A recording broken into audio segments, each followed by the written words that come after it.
Hello, welcome to Lesson 2, Lab. Here we're on paragraph 15 of Machen's New Testament Greek for Beginners, and we're going to be going over the exercises, specifically exercises in Roman numeral 1 and Roman numeral 2 on this. So if you would, open up your books, turn to paragraph 15, and let's take a look at Roman numeral 1 here. Now the tools on this lesson that I'm going to be using can be found at keymanweb.com. It's a free service. If you're going to be doing a lot of typing in Greek, this is one place that I'd recommend you go to. And this is where we're going to be camping out for Roman numeral 1, Roman numeral 2. It'll help me be able to add the accents appropriately in our lessons and help you out, hopefully. Okay, Roman numeral 1. Machen's having us write out the following verb forms with the accent. And here we have the examples that he's giving us here. There's 5 of them for Roman numeral 1. And number 1, we have the 3 words. We have lu amen, lu amen, and lu so. These are verb forms. So if we remember the verb form rule, verbs are completely recessive. So we know that. We'll just follow the general rules of accents on this. Here's the first word right here, lu amen. We notice that the epsilon there, that's short. So that means the accent is going to go all the way back to the antepenult. Well, how about this? Lu amen. Well, we know that the upsilon omicron does not create a diphthong. So we would be placing our division. Oops, that was wrong. Let's try that. Okay, we'd be putting our division right there. Okay, and it would be, let's see, how would it be? Lu amen. That's how we would break apart the word right there. Lu amen. So if that's the case, then the accent will go above the upsilon because that's the antepenult. Okay? So that's how it would be accented. Lu amen. Now let's take a look at the second example. We have lu amen. Well, the ultima is long. We can see that. So the general rules of accents, you should know this, means that it will only go back to the penult. Why? It's because if the ultima is long, then the accent will only go back to the penult. Right there. Okay? And because it's also long, it'll be an acute accent. Let's take a look here. Eluso. Eluso. Eluso. Well, the ultima, so, is long. Why? It's because the omega. That means the accent will only go back to the penult. And that penult, once again, will be short. Why? Well, because the omega is long. Okay? There's our first. Number 2. Eluu. Eluu. Eluu. What we have here? Well, right there is the ultima. Remember, it's a diphthong. Omicron upsilon is a diphthong. So that's long. That means this will be short. It'll be an accent above, acute accent above the upsilon. What about elue? Elue. Well, if we take a look, here is our ultima. Our ultima is short, which means our accent will go all the way back past the penult to the antepenult. That means our accent will land above lua. Lua. Okay? Let's take a look at another example. Elusamin. Elusamin. Well, let's take a look at our ultima. Elusamin. Well, there's our ultima right there, main. The eta is long. Therefore, the acute will go above the penal. Let's try number 3. Didaske. Didaske. Ultima. Didaske. The ke is short because the epsilon. That means it will go all the way back to the antepenult. Didaske. Take a look here. We have didaskantai. Didaskantai. There's a diphthong at the end in our ultima. Might say at first, oh, it's not diphthongs long. Yeah, but that's an alpha iota. Because it's a final alpha iota. That's a short. That means that it will go all the way back to the antepenult. Didaskantai. Didaskantai. Let's take a look at the next word. Didascamatha. Didascamatha. Now in this word we know that the final alpha is short. So we don't have to question that. So we know the little tidbit rules you'll have to pick up in Greek. The general rules you'll learn. There will be specific rules for nouns and verbs.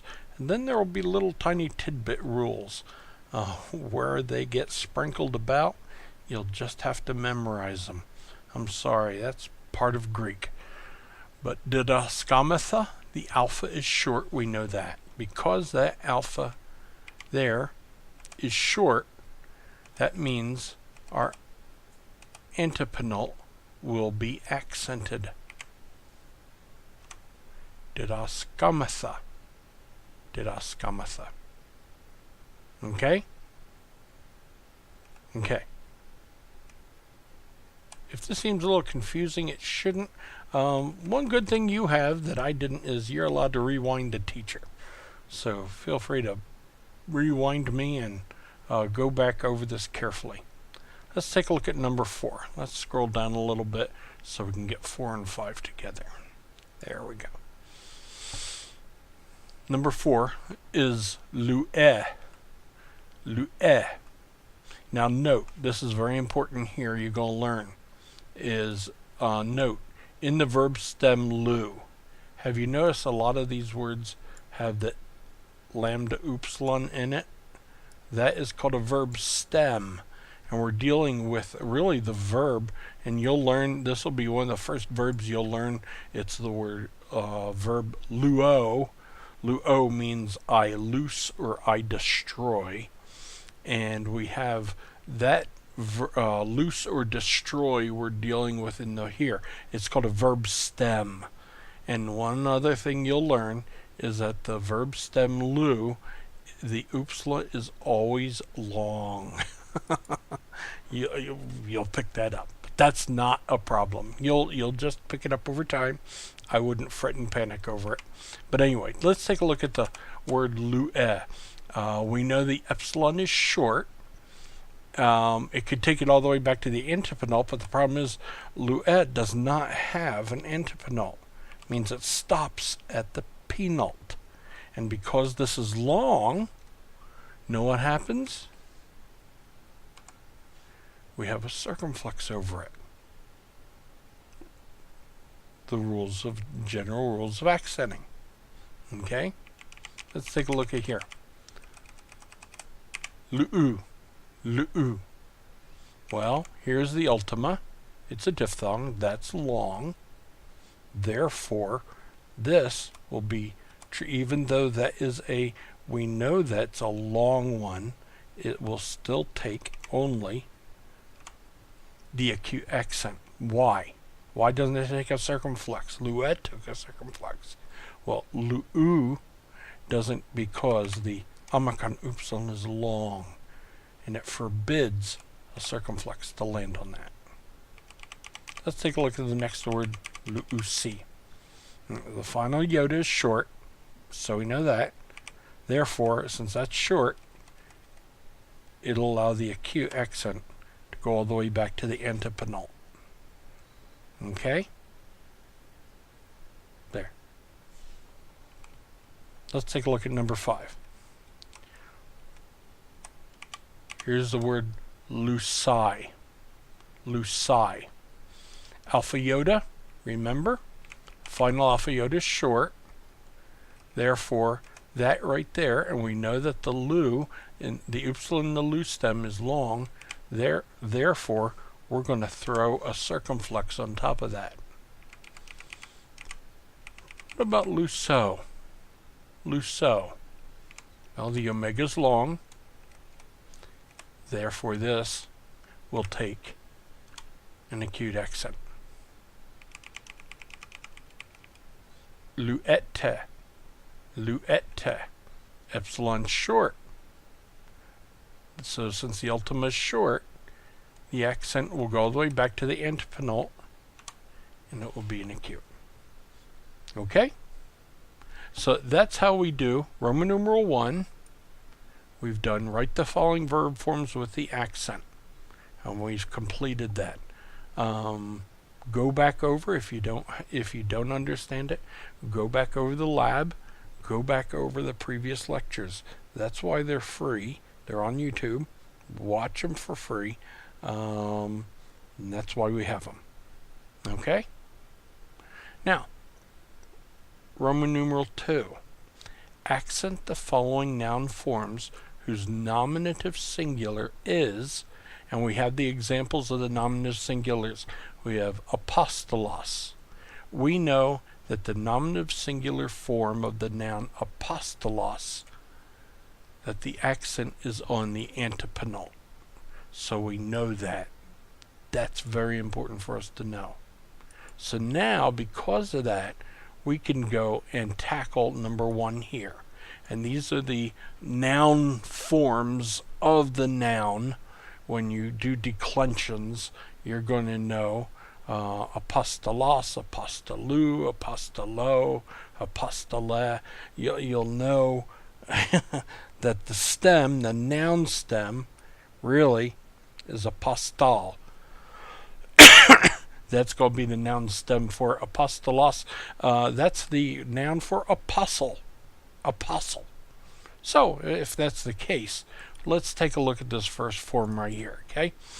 We know that the accent can go all the way back to the antepenult, but we have to follow the general rules also. Well, here is the ultima. Apostolois. Apostolois, that's a long, because it's not a final omicron iota. You notice a sigma at the end here. So that means that that omicron iota is long, and it forbids it to go all the way back to the antepenult. What does that mean then? Well, it means it's apostolois with the accent above the penult. Let's take a look at the next one. You have apostolus. Apostolus. Once again, omicron upsilon is long. Therefore, even though the nominative singular form allows it to go all the way back to the antepenult here, the general rules say no, no, no, no, no, cannot, must go on the penult. Apostolou. Apostolou. Once again, your ultima is long. Therefore, the acute can only go back to the penult, even though the nominative singular says it can go back to the antepenult. The general rule applied to apostolou says it cannot. Let's take another look at another example. Apostoloi. Apostoloi. Omicron iota in the ultima is short. It's a final Omicron iota. While this is long, that's the Omicron iota is not the final Omicron iota. There's a sigma at the end. That means that's long. But here it's the final Omicron iota. It's short. That means it allows it to go all the way back to the antepenult. So we see here the noun says the nominative singular, the accent can go back to the antepenult on the word apostolos. That means it can right there. Okay? Last word in number 1 is apostolo. Apostolo. We have a omega with the iota subscript, but that omega is long, therefore the acute accent must go above the penult. Okay? The accenting on noun forms always follows the nominative singular. Okay? Here's another word we're going to deal with. Come. Come. Good word. Now let's take a look at the first one we have. Comais. Comais. Well, here we have alpha iota, but with a sigma, it means alpha iota is long. That comais will take an acute. The penult will take the acute. Now, why doesn't the omega take a circumflex? Well, because remember, if the ultima is long, which it is, then the penult, if it's accented, cannot have a circumflex. It needs an acute. Here's another example. Comai. Comai. Alpha iota. Alpha iota is short, remember? Therefore, we can only go back to the penult. There's only 2 syllables there. But that omega now can, in fact, have a circumflex. Okay? While it couldn't have a circumflex here, why? Is because the ultima is long. Here it can have a circumflex. Why? It's because its ultima is short. Okay?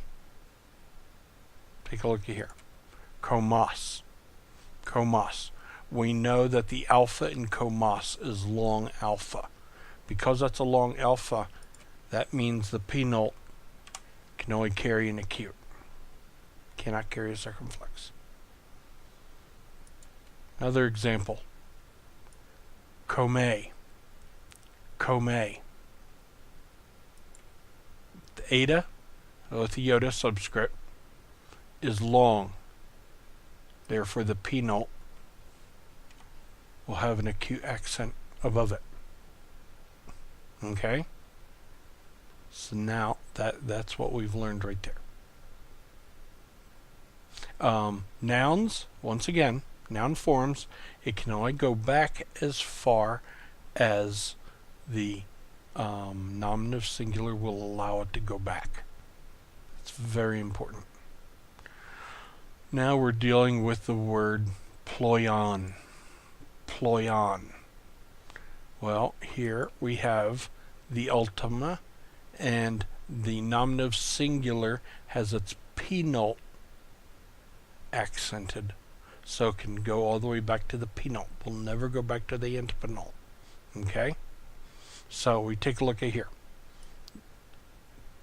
The word ploia. Final alpha is short. Therefore, the omicron iota, which is long, remember it's not a final omicron iota, so omicron is long, that means it will take the circumflex above it. Ploion. Ploion. Well, there's the omega. in the ultima, and that omega is a long. Therefore, even though in the past we've thrown circumflexes above the omicron iota, we cannot here. It won't allow us to, because the omega would be ploion. Next word is ploios. Ploios. Well, the omicron in the ultima is short. Therefore, the penult can hold a circumflex. Okay? Ploiou. Ploiou. Omicron upsilon is long. Therefore, omicron iota will have an acute accent. Ploio. Ploio. Ultima's long. Means the penult, even though it's omicron iota, will only have an acute. Final word we're dealing with is ploion. Ploion. Omicron is in the ultima. Makes it a short ultima. And that allows us to have a long penult with a circumflex. Okay, there is the first part of our lab that we're going to go over there. If you have any questions, rewind the lab, go back over the lectures, learn the general rules of accents, learn the verb rules of accents, and that will help you with Roman numeral 1. And Roman numeral 2 will deal with the noun accenting, and make sure you understand the rules of noun accents as well. Second part of this lab we're going to deal with now is we're going to take a look at the Greek New Testament and see what the Greek New Testament has for some examples. Okay, now we have the Greek New Testament opened up to John chapter 1 in my BibleWorks software. I'm not being paid by anyone.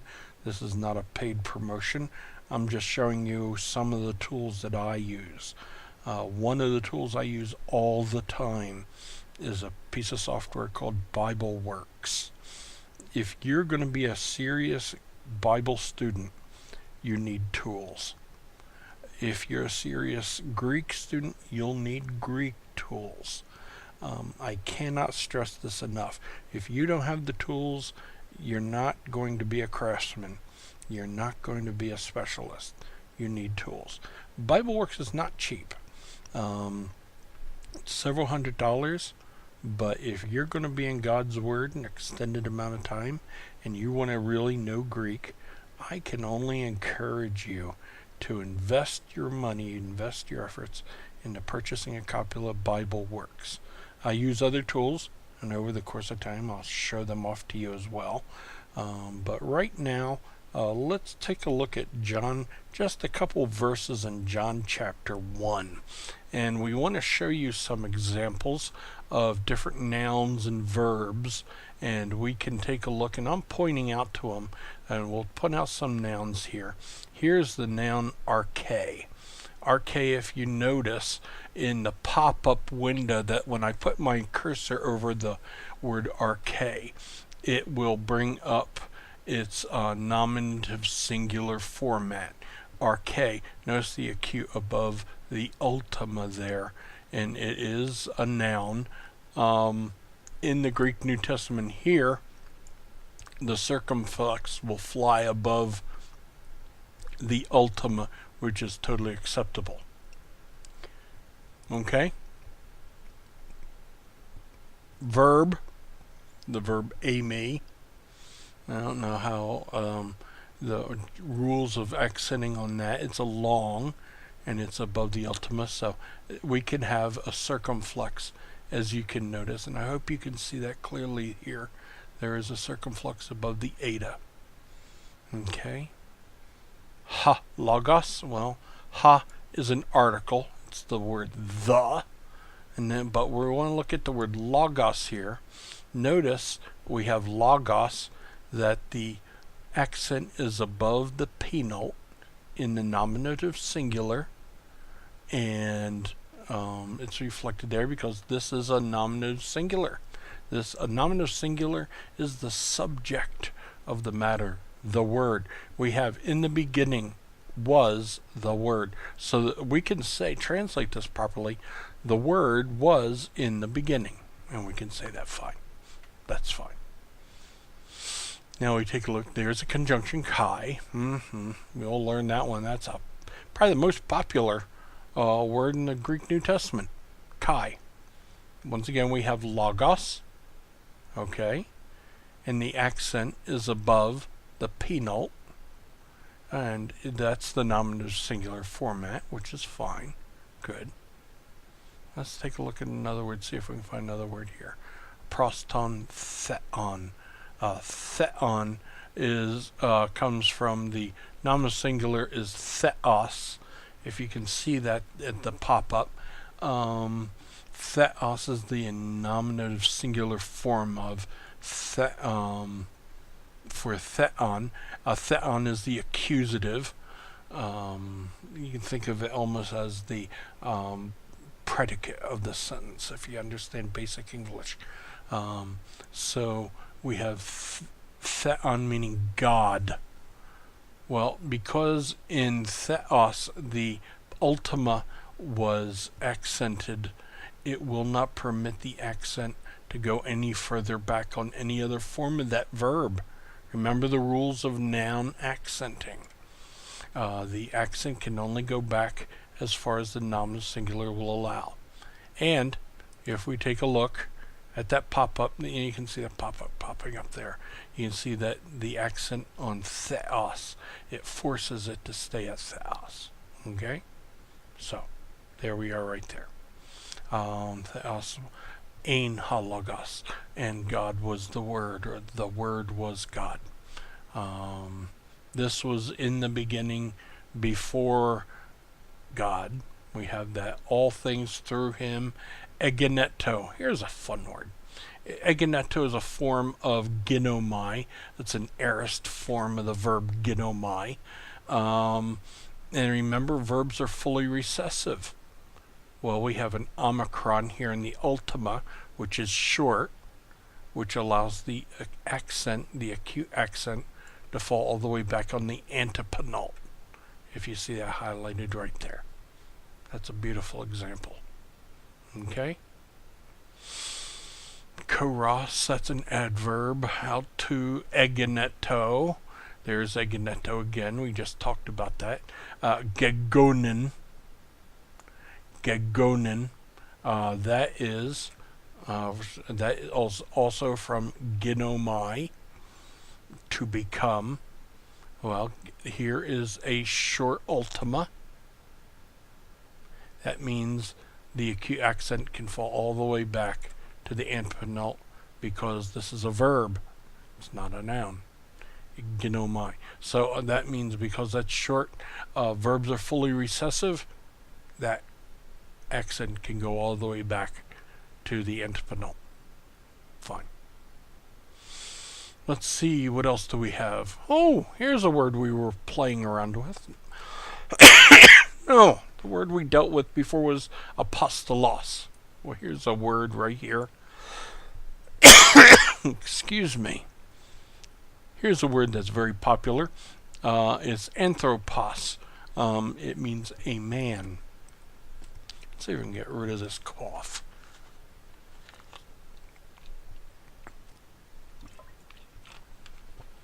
Anthropos. That's the Greek word for man. And this right here is the genitive plural of man. So it would be of men, plural.